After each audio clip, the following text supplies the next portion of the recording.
الحمد لله رب العالمين والعاقبة للمتقين والصلاة والسلام على سيد الأنبياء والمرسلين وعلى آله وأزواجه وأهل بيته وأصحابه وأولياء أمته أجمعين. أما بعد فأعوذ بالله من الشيطان الرجيم. بسم الله الرحمن الرحيم. يا أيها الذين آمنوا اتقوا الله وكونوا مع الصادقين. آمنت بالله صدق الله العظيم. إن الله وملائكته يصلون على النبي. يا أيها الذين آمنوا صلوا عليه وسلموا تسليما.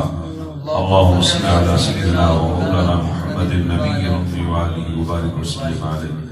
الصلاة والسلام عليك يا سيدي يا رسول الله وعلى آلك وصحبك يا سيدي يا حبيب الله. الصلاة والسلام عليك يا جد الحسن والحسين وعلى آلك وأصحابك يا خاتم النبيين.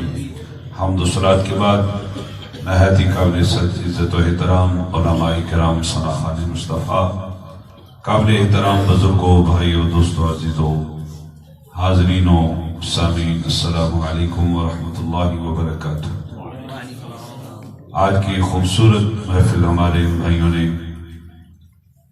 اپنے کریم لجپال آقا صلی اللہ علیہ وآلہ وسلم کے ساتھ اپنی محبتوں، اپنی چاہتوں اور اپنی عقیدتوں کا اظہار ذکر مصطفیٰ صلی اللہ علیہ وآلہ وسلم کی محفل کا انعقاد کر کے کیا. اللہ رب العالمین ان کی اس کاوش کو اپنی بارگاہ میں قبول و منظور فرمائے. ان کا یہ اہتمام کرنا، ہم سب کا آنا، مل بیٹھنا، سننا سنانا میرا مالک اپنی بارگاہ میں قبول و منظور فرمائے. جو آیت مقدسہ پڑھی اس میں اللہ رب العالمین فرماتے ہیں، اے ایمان والو اللہ سے ڈرو. یا ایھا الذین آمنوا اتقوا اللہ، اے ایمان والو اللہ سے ڈرو. وکونوا مع الصادقین، اور سچوں کے ساتھ ہو جاؤ. دو باتیں ہیں اس آیت مقدسہ کے اندر. پہلی بات ہے کہ اللہ سے ڈر جاؤ. یہ کنہیں حکم دیا جا رہا ہے؟ جو مومن، جو ایمان والے ہیں، یعنی حضور کی امت کو یہ خطاب ہے. امت محمدیہ کے لیے یہ حکم ہے کہ ایک تو اپنے رب سے ڈرو، دوسرا جو اس کی بارگاہ میں سچے ہیں، جو خالق کائنات کی بارگاہ میں، جو اس کے متقی، پرہیزگار، صدیقین، سچے لوگ ہیں، مالک فرماتا ہے میرے ان بندوں کے ساتھ ہو جاؤ. ربیع ثانی کا ماہ مقدس شروع ہو چکا ہے اور یہ شہنشاہ بغداد حضرت شیخ سید عبد القادر جیلانی الحسنی والحسینی رضی اللہ تعالی عنہ، آپ کے نام سے یہ منسوب ہے.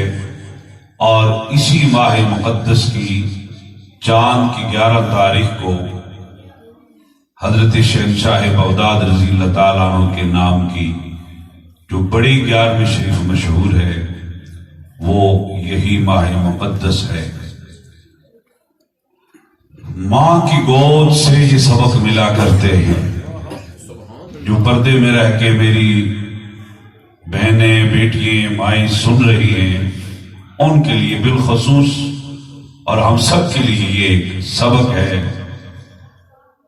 اگر ہم اللہ سے ڈر جائیں اور اس کے نیک متقی بندوں کی تعلیمات پر چل پڑیں، ان کے طریقے کو اپنا لیں، تو کوئی مشکل نہیں کہ آج ہمارے گھروں کے اندر بھی ایسے بچے پیدا ہوں جو ہدایت کے راستے پہ چلنے والے لوگ ہوں، اور کل جب وہ اپنی جوانیوں کو پہنچیں اور مالک کی عطا سے جب ان پہ شباب ہو، تو اس وقت بھی وہ اپنے رب سے ڈر رہے ہوں. حضرت شہنشاہ بغداد رضی اللہ تعالیٰ عنہ کا مختصر سا چند منٹ میں تعارف یہ ہے کہ آپ مادر ذات ولی اللہ ہے. مفسرین و محدثین نے جو ولی کی تعریف لکھی ہے فرمایا ایک ولی وہ ہوتا ہے جو اللہ کی عطا سے مادرزاد پیدائشی ولی ہوتا ہے، وہ مقام ولایت پہ مالک کا قرب اسے نصیب ہوتا ہے۔ دوسری قسم ایسا کوئی اللہ کا مقرب بندہ، اللہ والا، جس کی نگاہ ولایت اللہ کے بندوں میں سے کسی پر پڑ جائے، اس کی نگاہ میں وہ جچ جائے اور اسے پکڑ کے سینے سے لگا کے وہ سارا سفر کرا کے مقام ولایت میں پہنچا دے، مالک کا قرب خاص اسے مل جائے۔ اور تیسری قسم جو لکھی، فرمایا وہ یہ ہے کہ متقی ہو، پرہیزگار ہو، عبادت والا ہو، ریاضت کرتا ہو، مجاہدہ کرتا ہو، علم عمل میں کامل ہو، اور پھر کسی اللہ کے مقرب بندے کے ساتھ نسبت بھی ہو، تعلق بھی ہو، وہ صحبت باتے باتے منزلیں طے کرتے کرتے کوئی وقت ایسا آ جائے جب مالک کی رحمت جوش میں ہو، اسے وہ اپنا مقام قرب عطا فرما دے۔ لیکن جو بات آج کرنے لگا ہوں وہ ہے حضرت شہنشاہ بغداد رضی اللہ تعالیٰ عنہ کی۔ آپ پیدائشی ولی ہیں، مقام ولایت پہ ہیں، لیکن اس ظاہری زندگی کے اندر علم حاصل کرنا ضروری ہے۔ کبھی کوئی جاہل رہبر کبھی نہیں ہوا، کبھی کوئی علم سے دور رہ کر متقی نہیں بن سکتا، پرہیزگار نہیں بن سکتا۔ وہ کب نماز پڑھے گا؟ جب اس نے نماز سیکھی نہیں۔ عمل کے لیے پہلے سیکھنا ضروری ہے۔ حضرت شہنشاہ بغداد رضی اللہ تعالیٰ عنہ پیدائشی ولی ہیں، لیکن آپ فرماتے ہیں کہ جب مجھے مدرسے میں بھیجا گیا، یہ ماؤں کے لیے بھی ہے، میں ایک باپ بھی ہوں، ہم سب کے لیے یہ سبق ہے۔ ہماری کوشش ہوتی ہے کہ مدرسے میں بچہ جائے نہ جائے، قرآن پڑھے نہ پڑھے، نماز کا سبق سیکھے نہ سیکھے، نماز کی ادائیگی کا طریقہ سیکھے یا نہ سیکھے، لیکن سب سے بہترین قسم کے سکول میں بچہ جانا چاہیے، لیکن اس سے پہلی جو بیس ہے، کیونکہ ہم نے لا الہ الا اللہ پڑھ رکھا ہے، محمد رسول اللہ کی امتی ہیں، ہمارے بچے کی ابتدا بسم اللہ الرحمن الرحیم سے ہونی چاہیے۔ حضرت شہنشاہ بغداد فرماتے ہیں جب مجھے مدرسے میں بھیجا گیا، فرماتے ہیں میں اس وقت بھی مقام ولایت پہ تھا۔ جب میں مدرسے میں گیا، مجھے جب کلاس روم میں بٹھایا جا رہا تھا تو میں فرشتوں کی آوازیں سن رہا تھا۔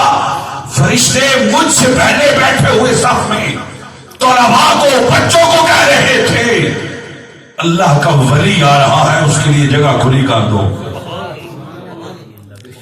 مقام یہ ہے، لیکن ظاہری علوم سیکھے، پڑھا، پھر جو وقت دامن میں جگہ ہے اس میں جو بات دینا چاہتا ہوں، ہر ایک کے لیے وہ سبق ہے اور رہنمائی ہے، ہدایت کا راستہ ملتا ہے، رہنمائی ملتی ہے، کامیابی ملتی ہے، مالک کا قرب ملتا ہے۔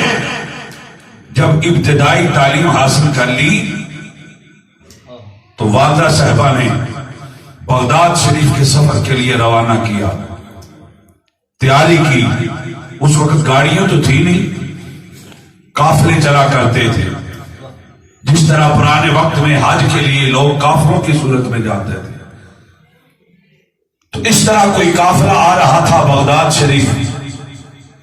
تو آپ نے اپنے بیٹے حضرت عبد القادر جیلانی رضی اللہ تعالیٰ عنہ کو تیار کیا، فرمایا بیٹا اب تو نے مزید علم پڑھنا ہے، اس کے لیے تمہیں بغداد جامعہ نظامیہ میں جانا پڑے گا۔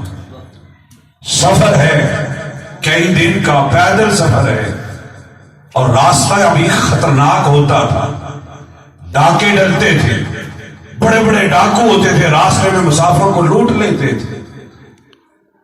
جو ماں کی گود سے سبق مل رہا ہے وہ سبق کیا تھا؟ آپ نے 40 دینار آپ کی قمیض کے اندر سی دیے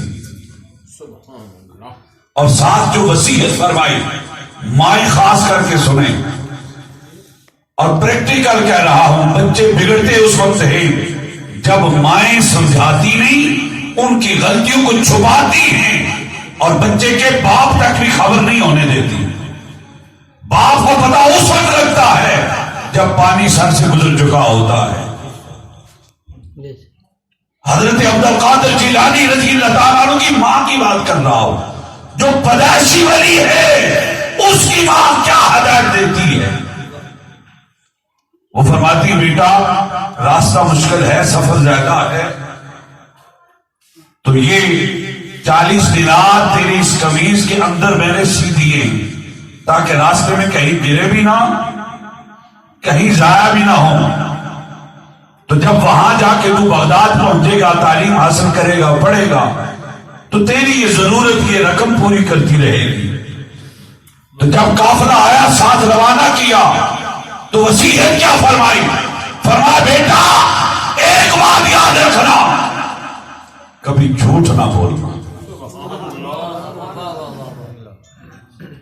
بھائی شوکت سے میرا خاص ایک دلی پیار ہے کہ میرے والد صاحب کے کلاس فیلو ہیں۔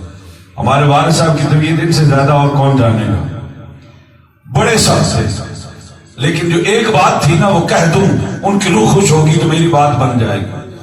وہ فرماتے تھے بیٹا خدا نہ خواستہ اگر قتل کر کے بھی آگے مجھے سچی بات بتا دینا، میں جانوں میرے کام جانے، جھوٹ نہیں بولنا، اور اگر جھوٹ بولا اور جب مجھے پتا چلا تو پہلے جوتے میرے آئیں گے تیرے سے۔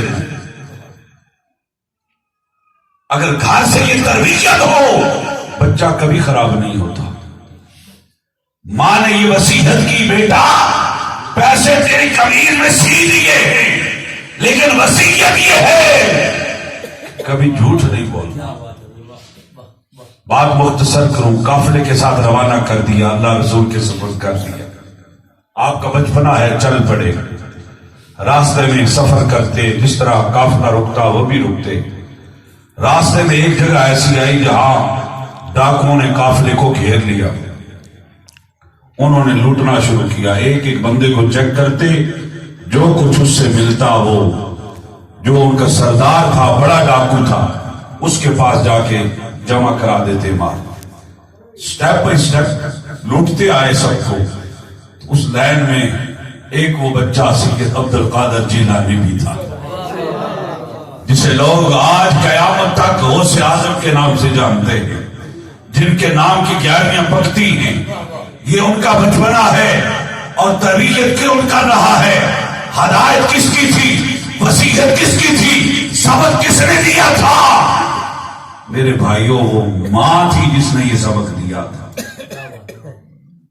جب ان کی باری آئی، ڈاکو نے اپنی روٹین کے مطابق وہ چند روپے جو ان کی دوسری جیب میں تھے وہ نکال لیے، چیک کیا، وہ جو ماں نے رقم سی ہوئی تھی وہ ڈاکوؤں کو نہ ملی۔